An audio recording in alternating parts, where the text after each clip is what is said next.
नमस्कार बच्चों, कैसे हैं आप सब। आशा करती हूँ आप सब ठीक होंगे। आपको याद होगा कि पिछली कक्षा में हमने क्या पढ़ा था। हमने पिछली कक्षा में व्याकरण से संबंधित कुछ चीजें समझी थी। तो सबसे पहले हमने विलोम शब्दों के बारे में और किसके बारे में समझा था, पर्यायवाची शब्दों के बारे में समझा था। और हमारी कार्य पुस्तिका से संबंधित जो अभ्यास पत्र दिए गए हैं उनको हमने लिखा था। आज की कक्षा में जैसा मैंने पहले बताया था कि हम अनुच्छेद लेखन करेंगे। तो जो अनुच्छेद लेखन है उसके बारे में मैं थोड़ा आपको पहले संक्षिप्त में बताऊंगी कि अनुच्छेद लेखन होता क्या है और किस प्रकार हमें लिखना चाहिए। तो सबसे पहले मनुष्य है वो विचारशील और कल्पनाशील प्राणी है। वो हरदम कुछ ना कुछ सोचता रहता है। अगर कोई विषय उसे मिल जाए तो उस पर वो कल्पना भी कर सकता है। उसके अलग अलग तरीके के उसके मन में विचार आते हैं। अगर मनुष्य इन विचारों, कल्पनाओं और अपनी भावनाओं को लिखता है, क्रमबद्ध रूप से लिखता है, तो उसे क्या कहते हैं, अनुच्छेद लेखन। अगर हम किसी भी विषय पर अनुच्छेद लिखते हैं तो सबसे पहले हमें कुछ जो बिंदु हैं उन पे ध्यान देना आवश्यक है। सबसे पहले अगर हम किसी विषय पे अनुच्छेद लिख रहे हैं तो उसकी शुरुआत प्रभावशाली शब्दों से होनी चाहिए। और हिंदी में अगर हम लिखते हैं तो कोई भी मुहावरा भी आप लेके उसके ऊपर लिख सकते हैं। अगर शब्दों की सीमा दी गई है कि भाई इतने शब्दों में आपको लिखना है तो उन्हीं शब्दों में, उतने ही शब्दों में आपको लिखना होता है। और विषय से आपका भटकाव नहीं होना चाहिए। जो विषय हमें दिया गया है, जिसके ऊपर हमें अनुच्छेद लिखना है, उससे कभी भी भटकाव नहीं होना चाहिए और क्रमबद्ध रूप से उन्हें लिखना होता है। तो आज जो हमारी हिंदी मीमांसा परक भाग अ में कल मैंने जैसे बोला था ना कि हम कार्यपत्रक संख्या 3.5 करेंगे। उसमें एक विषय दिया गया है वृक्षों का महत्व, जिस पे हमें अनुच्छेद लिखना है। तो उस विषय पर मैं आपको अनुच्छेद लिखकर बताऊंगी। आप अपनी घर की जो कार्य पुस्तिका है या अपनी अभ्यास पुस्तिका है तो आप उसमें भी ये लिख सकते हैं। तो सबसे पहले आप कलम और पुस्तक लेके बैठ जाइए और मैं श्याम पट्ट पर आपको अनुच्छेद लेखन लिखकर दिखाऊंगी। तो बच्चों, मैंने श्याम पट्ट पर वृक्षों के महत्व से संबंधित अनुच्छेद लिखा है। अभी मैंने थोड़ा लिखा है। एक बार कुछ जो मैंने शब्द लिखे हैं, जो वाक्य लिखे हैं, वो आप ध्यान से देख लीजिए।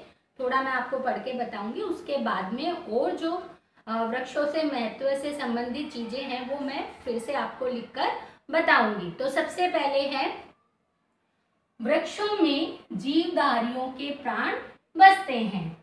वृक्ष जीव समुदाय को फल, फूल, सब्जी, पत्ती, लकड़ी और अनेक प्रकार की उपयोगी चीजें प्रदान करते हैं। वे राहगीरों को छाया प्रदान करते हैं। अनेक जीव वृक्षों पर शरण लेते हैं। अभी आप इनको ध्यान से देख लीजिए और इनको अपनी पुस्तिका में आपको लिखना है। आगे का भाग मैं आपको फिर से एक बार लिखकर बताऊंगी। आगे मैंने वृक्षों से संबंधित कुछ बातें लिखी हैं। वृक्षों के जो महत्व हैं कि क्या क्या चीजें हम उनसे प्राप्त कर सकते हैं और वृक्ष किस प्रकार से उपयोगी होते हैं। जितना हमने पहले लिखा था उसके क्रमबद्ध रूप से ही हमें लिखते जाना है। उसके आगे से यहाँ से आपको शुरू करना है। तो सबसे पहला हमने क्या लिखा है, वृक्ष धरती की हरियाली व शोभा बढ़ाते हैं। ये प्राणवायु देकर समस्त संसार का भला करते हैं। वृक्षों के कारण ही वर्षा संभव है। वर्षा किसके कारण संभव है, वृक्षों के कारण ही जो वर्षा है, बरसात है, वो संभव हो पाती है। प्राणवायु मतलब आपको मालूम है ऑक्सीजन किससे प्राप्त होती है, हमें पेड़ों से ही प्राप्त होती है। भूमि का कटाव और बाढ़ रोकने में वृक्षों का योगदान होता है। वृक्षों से रबड़, गोंद, लाख, धातु, जड़ी बूटी आदि उपयोगी पदार्थ प्राप्त होते हैं। इसलिए वृक्षों का संरक्षण और संवर्धन बहुत आवश्यक है। इतनी चीजें हमें वृक्षों से प्राप्त होती है, इतने हमारे लाभकारी होते हैं, परोपकारी होते हैं, इसलिए हमें उनको उचित, जो बहुत सारे पेड़ पौधे हमें लगाने चाहिए। अगर कोई इंसान उन्हें काट रहा है तो उन्हें जाकर रोकना चाहिए और उनको वृक्षों के महत्व के बारे में हमें बताते रहना चाहिए। इसके बाद में धरती पर जितने अधिक वृक्ष होंगे इसकी सुंदरता में उतनी ही वृद्धि होगी। धरती की शोभा किससे है? पेड़ों से है, जैसे हमने कविता में भी पढ़ा था। तो बच्चों, आप लोगों को इस अनुच्छेद का अभ्यास करना है और लेखन कार्य के रूप में मैं आपको ये दे रही हूँ, जो हमारी कार्यपत्रक संख्या 3.5 पर वृक्षों के महत्व पर हमें अनुच्छेद लिखना है। आप अपनी कार्य पुस्तिका में भी लिख सकते हैं और अभ्यास पुस्तिका में भी आप लिख सकते हैं। इसके बाद में आज जिसके ऊपर हम चर्चा करेंगे वो व्याकरण का ही विषय है, वो है सर्वनाम। सर्वनाम आपको मालूम ही है कि जो शब्द संज्ञा के स्थान पर प्रयुक्त होते हैं उन्हें क्या कहते हैं? सर्वनाम कहते हैं। अब हम आज जो विषय के बारे में चर्चा करेंगे वो होंगे सर्वनाम के भेद। तो शाम पट पर मैं आपको सर्वनाम के भेद लिखकर बताऊंगी। तो बच्चों, अभी हमने सर्वनाम की परिभाषा सीखी। अब महत्वपूर्ण बिंदु ये भी है कि सर्वनाम शब्दों के भी वचन होते हैं, जैसे एक वचन और बहुवचन। एक वचन में होता है मैं, तुम, यह, वह, ये सब क्या है? एक वचन। अगर हम इनको बहुवचन में परिवर्तित करेंगे तो मैं का क्या बन जाएगा? हम। तुम का क्या बनेगा? तुम सब। और यह का क्या होगा? ये। और वे, वह का क्या होगा? वे। अब जैसे मैंने बोला था कि सर्वनाम के मैं भेद बताने वाली हूँ, तो सबसे पहले सर्वनाम के 6 भेद होते हैं। अब कौन कौन से भेद होते हैं वो जरा एक बार आप देख लीजिए। तो सबसे पहले पुरुषवाचक सर्वनाम, निश्चयवाचक सर्वनाम, अनिश्चयवाचक सर्वनाम, प्रश्नवाचक सर्वनाम, संबंधवाचक सर्वनाम और निजवाचक सर्वनाम। ये 6 भेद होते हैं। एक बार फिर से आप मेरे साथ दोहराइए। पुरुषवाचक, निश्चयवाचक, अनिश्चयवाचक, प्रश्नवाचक, संबंधवाचक और निजवाचक। सबसे पहले हम पुरुषवाचक जो सर्वनाम है उसके बारे में समझेंगे कि पुरुषवाचक सर्वनाम किसे कहते हैं। तो सबसे पहले कुछ पृष्ठ मैं आपको दिखाऊंगी, उनके माध्यम से हम पुरुषवाचक सर्वनाम को समझेंगे। इस प्रकार हम एक एक करके आगे जो भेद है उनके बारे में पढ़ेंगे। तो सबसे पहले पुरुषवाचक जो सर्वनाम है उसके बारे में हम पढ़ेंगे। पुरुषवाचक सर्वनाम, जिन सर्वनाम शब्दों का प्रयोग वक्ता, वक्ता बच्चों क्या होता है? जो बोलने वाला होता है उसको क्या बोलते हैं? वक्ता। अपने लिए, सामने वाले के लिए या किसी अन्य व्यक्ति के लिए करता है, वे पुरुषवाचक सर्वनाम कहलाते हैं। जैसे मैं राहुल हूँ, इनमें मैं शब्द किसके लिए है? वक्ता है, वो खुद के लिए जो प्रयुक्त कर रहा है वो शब्द।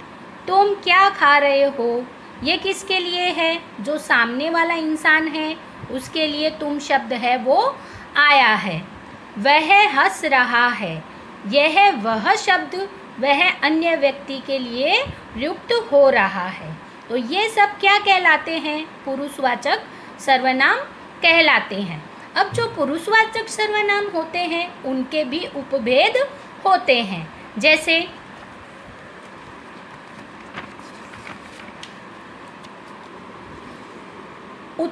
उत्तम पुरुषवाचक सर्वनाम, जिन सर्वनाम शब्दों का प्रयोग वक्ता स्वयं के लिए करता है वे उत्तम पुरुषवाचक सर्वनाम होते हैं। जो बोलने वाला इंसान होता है, जिन शब्दों का प्रयोग वह खुद के लिए करता है तो वो किस में आएंगे?